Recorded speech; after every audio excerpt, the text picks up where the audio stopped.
दोस्तों आज की क्लास में हम डिस्कस करेंगे रियल नंबर्स यानी क्लास 10 का एक इम्पॉर्टेंट टॉपिक। तो रियल्स नंबर्स के बारे में समझते हैं। सबसे पहले हेडिंग लिखेंगे रियल्स नंबर्स।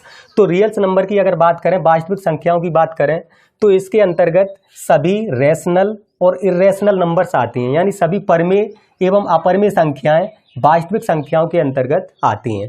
अगर हम रैशनल नंबर्स की बात करें तो वे संख्याएं जिन्हें P/Q फॉर्म में लिखा जा सके।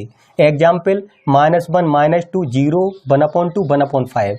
इसके अलावा इर्रेशनल नंबर यानी अपरमेय संख्याएं वे संख्याएं जिन्हें P/Q फॉर्म में ना लिखा जा सके, अपरमेय संख्याएं कहलाती हैं। इसके बाद रैशनल नंबर्स की अगर बात करें तो इसके अंतर्गत आपकी नेचुरल नंबर्स जैसे 1 से शुरू होने वाली 1, 2, 3 डॉट डॉट अनंत। होल नंबर्स, यदि नेचुरल नंबर्स में 0 को शामिल कर लिया जाए तो होल नंबर्स आपकी कहलाती हैं, जिन्हें हम पूर्ण संख्याएं कहते हैं। अगर इंटीजर्स की बात करें, इंटीजर का मतलब पूर्णांक, सभी धनात्मक संख्याएं एवं ऋणात्मक संख्याएं 0 को सम्मिलित करते हुए इंटीजर्स कहलाती हैं। जैसे पॉजिटिव इंटीजर्स का मतलब धनात्मक पूर्णांक, इसके अलावा 0 ही होता है, इसके अलावा नेगेटिव इंटीजर का मतलब ऋणात्मक पूर्णांक। ये आपकी इंटीजर्स के अंतर्गत आती हैं। अगर हम पॉजिटिव इंटीजर की बात करें तो इसके अंतर्गत प्राइम नंबर जिसे हम अभाज्य संख्याएं बोलते हैं, और इसके अलावा कंपोजिट नंबर जिसे हम भाज्य संख्याएं बोलते हैं। अगर हम अभाज्य संख्याओं की बात करें तो वे संख्याएं जो एक एवं स्वयं के अलावा किसी अन्य संख्या से विभाजित न हो, जैसे 2, 3, 5, 7, ये आपकी प्राइम नंबर यानी अभाज्य संख्या है। और भाज्य संख्या वे संख्याएं जो 1 एवं स्वयं के अलावा किसी अन्य संख्या से भी विभाजित हो जाएं, जैसे 4, 6, 8, 9, 10।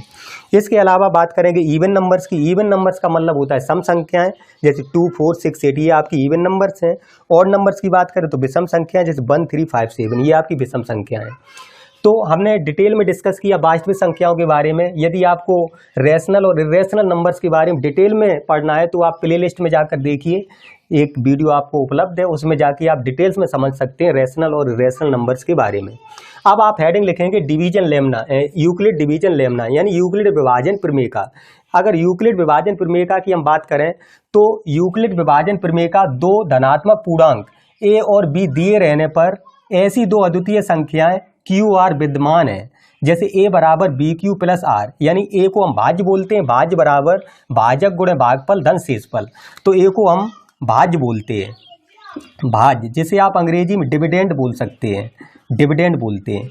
इसके अलावा b की बात करें तो b को डिवाइजर यानी भाजक, b को भाजक बोलते हैं, डिवाइजर। इसके अलावा अगर हम q की बात करें तो q को क्यूसेंट बोलते हैं, क्यूसेंट का मतलब होता है भागफल। इसके अलावा r की बात करें तो r को हम बोलते हैं रिमाइंडर का मतलब होता है शेषफल। तो कुल मिलाकर भाज्य बराबर भाजक गुणे भागफल प्लस शेषफल, यही आपकी यूक्लिड विभाजन प्रमेय का है।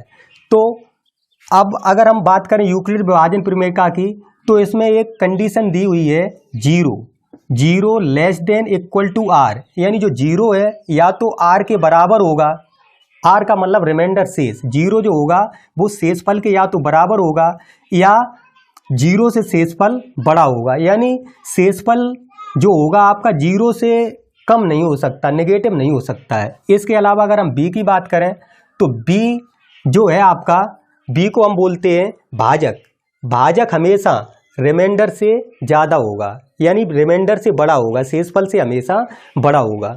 इसके अलावा नेक्स्ट पॉइंट देखते हैं, यूक्लिड विभाजन एल्गोरिथम दो धनात्मक पूर्णांकों का HCF परकलित करने की प्रक्रिया है। जो यूक्लिड विभाजन प्रमेय का है, ये दो धनात्मक पूर्णांकों का HCF ज्ञात करने की एक प्रक्रिया है। तो हमने बताया आपको यूक्लिड विभाजन प्रमेय का के बारे में, जो क्लास 10 का एक इंपॉर्टेंट टॉपिक है, आप डिटेल्स में समझे होंगे यूक्लिड विभाजन प्रमेय का के बारे में। अब इसका सर्वप्रथम उल्लेख यूक्लिड एलिमेंट्स नामक पुस्तक में किया गया था। जो आपकी यूक्लिड विभाजन प्रमेय का है, इसका सर्वप्रथम उल्लेख यूक्लिड एलिमेंट्स नामक पुस्तक में किया गया था। अब आपको हम एक एग्जाम्पल के माध्यम से समझाने की कोशिश करेंगे कि यूक्लिड विभाजन प्रमेय का है क्या। जैसे क्वेश्चन लिखा हुआ है 135 और 225 का HCF ज्ञात करो, तो हम 135 और 225 का HCF ज्ञात करेंगे। तो आप देखेंगे 135 और 225 का HCF सरल विधि से यानी यूक्लिड विभाजन प्रमेय का से कैसे ज्ञात करेंगे, तो देखते हैं। सबसे पहले आप संख्या लिखेंगे 135 और 225। हमने संख्या लिखी 135 और 225, और इसका आपको HCF पूछा गया। HCF का मतलब हाईएस्ट कॉमन फैक्टर, यानी मासा निकालना है, और वो भी आपको विधि दी हुई है यूक्लिड विभाजन प्रमेय का।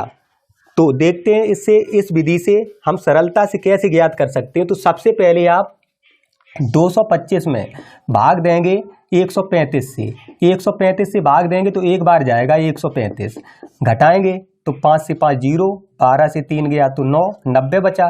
तो इसमें हम लिखने का जो तरीका है, हमने बताया भाज्य बराबर भाजक गुणे भागफल प्लस शेषफल। तो भाज्य की बात करें तो 225 है, भाज्य बराबर भाजक, भाजक 135 है, भाज्य बराबर भाजक गुणा भागफल, भागफल आपका 1 है प्लस शेषफल, शेषफल 90 है।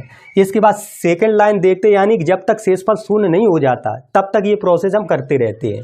अब 135 में हम 90 से भाग देंगे तो ये एक बार जाएगा 90, सब्ट्रैक्ट करेंगे तो 5, 13 से 9 सब्ट्रैक्ट करेंगे तो 4, तो यानी 45 शेष बचा। तो सेकंड स्टेप पर हम लिख सकते हैं 135 बराबर भाज्य बराबर भाजक गुणा भागफल प्लस शेषफल। इसके अलावा थर्ड प्रोसेस देखते हैं, जैसे 90 लिखा हुआ है, 90 में हम डिवाइड करेंगे 45 से, तो ये 2 बार जाएगा, 45 दूनी 90, तो ये शेषफल आपका शून्य हो गया। तब तक करते हैं जब तक शेषफल शून्य ना हो जाए। अब देखा हमें शेषफल शून्य हो गया तो हम लिखेंगे भाज्य बराबर भाजक, भाजक आपका 45 है गुणा भागफल 2 है प्लस शेषफल 0, शेषफल 0 आ गया, यानी आपका आंसर आ चुका है जो 45 है भाजक, ये आपका आंसर है। तो HCF आ जाएगा 45। तो आज की क्लास में हमें सरल तरीके से यूक्लिड विभाजन प्रमेय के बारे में समझाया। यदि क्लास पसंद आई है तो प्लीज़ वीडियो को लाइक करें, चैनल को सब्सक्राइब करें, अधिक से अधिक शेयर करें। आप सभी का बहुत बहुत धन्यवाद एवं आभार।